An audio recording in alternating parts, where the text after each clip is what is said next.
আমি শিশুদের বন্ধু, আমি যুবকদের ভাই,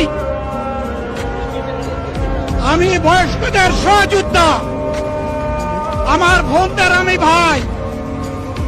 সুতরাং তাদের মুক্তির জন্যই আমি দায়িত্ব নিয়ে আজকে এখানে দাঁড়িয়েছিলাম।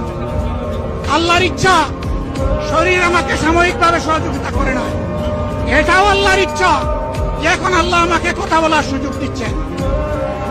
আমি বলতে চাই, বাংলাদেশের নির্দিষ্ট কোন শ্রেণীর মুক্তির জন্য আমাদের এই লড়াই নয়। রাস্তার একজন পরিচ্ছন্নতা কর্মী, চা বাগানের একজন শ্রমিক,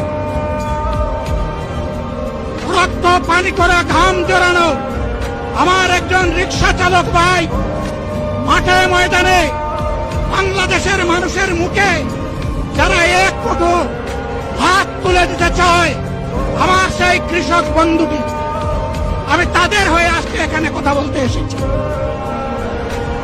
আমি কোন অভিজাত শ্রেণীর হয়ে এখানে কথা বলতে আসিনি।